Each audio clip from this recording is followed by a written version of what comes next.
আমি একজন ডাক্তার। এই রমজানে সারাদিন যেন আপনার অনেক এনার্জি থাকে, সেই জন্য কোন ধরনের খাবার খাবেন, কেমন রুটিন ফলো করতে পারেন, এই ভিডিওতে সেটা নিয়ে কথা বলবো। শুরু করছি ইফতার দিয়ে। আমরা অনেকেই খেজুর দিয়ে ইফতার শুরু করি, এটা খুবই ভালো, কিন্তু সাথে আপনি আরেকটা কাজ করতে পারেন যাতে খেজুরটা খেতে আরও অনেক মজা হবে, পুষ্টিও অনেক গুণ বেড়ে যাবে। কি করবেন? খেজুরের আটিটা বের করে সেখানে একটা কাঠবাদাম ঢুকিয়ে দিবেন। বিশ্বের সবচেয়ে পুষ্টিকর 100 খাবারের তালিকার মধ্যে গবেষণায় 1 নম্বরে এসেছে কাঠবাদাম। কিন্তু যদি কাঠবাদাম হাতের কাছে না থাকে তাহলে আপনি অন্য কোনো বাদাম দিয়েও এটা করতে পারেন, তাহলে খুবই স্বাস্থ্যকর একটা স্টার্ট হলো।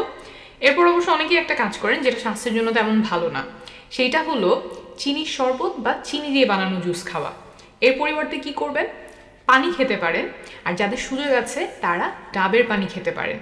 ডাবের পানিতে পটাশিয়াম থাকে, যেটা আপনার সারাদিনের ক্লান্তি কাটিয়ে উঠতে সাহায্য করবে।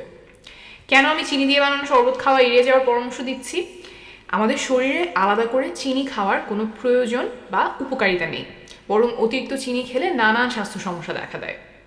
খেজুর আর পানি খাওয়ার পরে আপনি কিছু ফলমূল খেতে পারেন। যে ধরনের ফলমূল আপনার জন্য সহজলভ্য সেইটাই খেতে পারেন, যেমন কলা, পেঁপে, আনারস, তরমুজ, পেয়ারা, আপেল, কমলা, যেইটা আপনার ভালো লাগে। নানান ধরনের ফলে নানান রকমের পুষ্টি থাকে, তাই পরিবর্তন করে করে পুরো রোজার মাস ধরে বিভিন্ন ধরনের ফলমূল খাওয়ার চেষ্টা করবেন। তাহলে এতক্ষণে গেল 3টা খাবার: খেজুর, পানি আর ফলমূল। অনেকেই এই সময় পেঁয়াজু, বেগুনি, বড়া, বড় বাপের পোলায় খায়, এইসব খাবার খান। এই খাবারগুলো ডুবো তেলে ভাজা, স্বাস্থ্যের জন্য খুবই ক্ষতিকর। এই খাবারগুলোর মধ্যে অনেক পরিমাণে ট্রান্স ফ্যাট থাকতে পারে।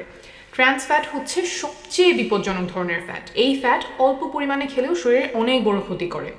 গবেষণায় দেখা গেছে আপনি দিনে যেই পরিমাণ ক্যালোরি খান তার মাত্র 2% যদি ট্রান্স ফ্যাট থেকে আসে, তাহলে হার্টের রোগের ঝুঁকি বাড়ে 23%। এছাড়াও ট্রান্স ফ্যাট ইনসুলিন রেজিস্ট্যান্স তৈরি করতে পারে, ক্ষতিকর কোলেস্ট্রল বাড়াতে পারে, শরীরের প্রদাহ তৈরি করতে পারে। ক্ষতির পুরো বিবরণ দিতে গেলে আলোচনাটা অনেক লম্বা হয়ে যাবে। মোট কথা, আপনি সারা দিন রোজা রেখে এত কষ্টের পরে এই খাবারগুলো এনে নিজের ক্ষতি না করাই উত্তম। জিলাপি, বুন্দিয়া, এই খাবারগুলো তেলে ভাজা, আবার চিনি দেয়া, তাই এইসব খাবারও এড়িয়ে চলার চেষ্টা করবেন। তাহলে আপনি খেজুর, পানি এবং ফলমূল খেলেন, তারপরে কি খাবেন? আগেই আপনি আর কিছু না খেয়ে একটা বিরতি দিলে ভালো। অনেকেই এই সময় নামাজ পড়েন বা একটু হাঁটেন, এই বিরতি দেওয়াটা খুবই ভালো জিনিস। কেন বলছি? সারাদিন উপবাসের পরেই যে আপনার খাবার পেটে গেল, সেইটা ব্রেনের বুঝতে কিছুটা সময় লাগে। বিরতি নেওয়ার ফলে ওভার ইটিং বা অতিরিক্ত খাবার খাওয়ার প্রবণতা কমে। রোজার সময় অতিরিক্ত খাবার খাওয়া খুবই একটা কমন সমস্যা।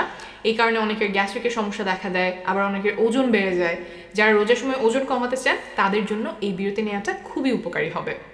তাহলে 3টা খাবারের পর আপনি একটু ব্রেকে গেলেন, নামাজ পড়লেন বা একটু হেঁটে আসলেন, তারপরে কি খাবেন?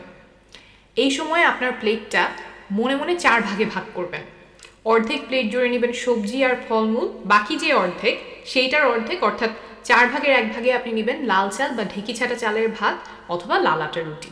আর বাকি অংশে নেবেন ডিম, মাছ, মাংস, ডাল বা ছোলা অর্থাৎ প্রোটিন জাতীয় খাবার। এই যে আপনি প্লেটের হিসাব করছেন, এই সময় ফল প্লেটে নিয়ে তরকারির সাথে মাখাতে হবে না, আপনি ফলটা আলাদা প্লেটে রাখবেন। শুধু আপনি মনে মনে হিসাব করবেন যে ফল আর সবজি মিলিয়ে প্লেটের অর্ধেক ভরছে কিনা। ইফতারে আপনি যে ফল খেয়েছেন সেইটাও এখানে মনে মনে ধরে নেবেন। এখানে একটা জিনিস বিশেষভাবে বলতে চাই, অনেকেই মনে করেন যে সারাদিন রোজা রাখার পরে বড় একটা খাওয়া দিতে হবে, কিন্তু অতিরিক্ত ভোজন অস্বস্তির কারণ হতে পারে, ক্ষতির কারণ হতে পারে। প্লেটের যে হিসাব আমি বললাম সেভাবে যদি আপনি সবজি, লাল চালের ভাত, মাছ, মাংস খান, তাহলে আপনার শরীরের জন্য প্রয়োজনীয় পুষ্টি আর শক্তি আপনি পেয়ে যাবেন। তাহলে এতক্ষণ আমি আলোচনা করলাম ইফতার আর সন্ধ্যার খাবারে কি কি খাবেন। এখন আরেকটা গুরুত্বপূর্ণ বিষয় নিয়ে বলি, সেটা হলো পানি শূন্যতা। এটা খুবই গুরুত্বপূর্ণ, কারণ পানির দিকে যদি আপনি খেয়াল না রাখেন তাহলে শরীর খারাপ হয়ে যেতে পারে। ইফতার থেকে সেহরি পর্যন্ত কমপক্ষে 10 গ্লাস বা 2.5 লিটার পানি খাবেন। ইফতার আর সেহরিতে তো আপনি পানি খাবেনই, মাঝের সময়টাতেও আপনি মনে করে পানি খেতে থাকবেন। তারাবি নামাজের সময় সাথে একটা পানির বোতল রাখতে পারেন, নামাজের আগে পরে পানি খেলেন। আর এটা যেহেতু একটু লম্বা সময়ের নামাজ, এর মাঝেও পানি খেয়ে নিতে পারেন। পানির পাশাপাশি পানি জাতীয় খাবার যেমন তরমুজ খেতে পারেন, শসা, টমেটো এগুলো খেতে পারেন, একটু সালাদ করে খেতে পারেন। ভালোভাবে খেয়াল রাখবেন যেন শরীরে পানি শূন্যতা তৈরি না হয়, কারণ পানি শূন্যতা থেকে অনেক ধরনের স্বাস্থ্য সমস্যা তৈরি হতে পারে। এখন আসছি সেহরিতে কি খাবেন। সেহরিতে এমন খাবার আমাদেরকে বেছে নিতে হবে যেটা অনেকক্ষণ পেটে থাকে, যেই খাবারগুলোতে ফাইবার বেশি, গ্লাইসেমিক ইন্ডেক্স বা জিআই কম। এতে যেটা হবে, দিনে আমরা অল্প অল্প করে বেশি সময় পর্যন্ত এনার্জি পাবো। সাদা চালের ভাত খেলে সেটা খুব তাড়াতাড়ি হজম হয়ে যায়, অনেক সময় ধরে এনার্জি দিতে পারে না, একটু পরেই দেখা যায় যে ক্ষুধা লেগে যায়। তাই সেহরির জন্য ভালো খাবার হলো লাল চালের ভাত। ভাত দিয়ে আপনি ঘন ডাল খেতে পারেন, সেদ্ধ ডিম খেতে পারেন, তারপর সেহরিতে ওটস খেতে পারেন। কেনার সময় হোল গ্রেইন ওটস এই লেখাটা দেখে নেবেন। সেহরিতে চিয়া সিডের শরবত বা চিয়া পুডিং খেতে পারেন, সাথে বাদাম খেতে পারেন। বাদামে ভালো ফ্যাট থাকে, হজম হতে সময় লাগে, পেটেও অনেক সময় ধরে থাকে। এই খাবারগুলোতে বা অন্য কোনো খাবারে যদি আপনার গলা বুক জ্বলে তাহলে সেগুলো এড়িয়ে চলবেন।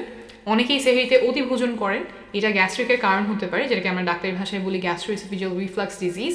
যাদের এই গ্যাস্ট্রিকের সমস্যা দেখা যায় তারা খাবার পরেই শুয়ে পড়বেন না, খাটের এক পাশটা একটু উঁচু করে সেই দিকে মাথা দিয়ে শুবেন, যাতে করে পেট থেকে মাথাটা একটু ওপরের দিকে থাকে। এবার আসি আরেকটা বিষয়ে, সেটা হলো ব্যায়াম। অনেকেই চিন্তা করেন যে রোজার মধ্যে ব্যায়াম করা যাবে না, এটা একদমই সঠিক না। রোজার মাসেও নিয়মিত ব্যায়াম চালিয়ে যাওয়ার চেষ্টা করবেন। কমপক্ষে আপনি সন্ধ্যার পরে এমন একটা সময় বের করবেন যখন আপনি আধা ঘন্টা দ্রুত গতিতে হাঁটবেন।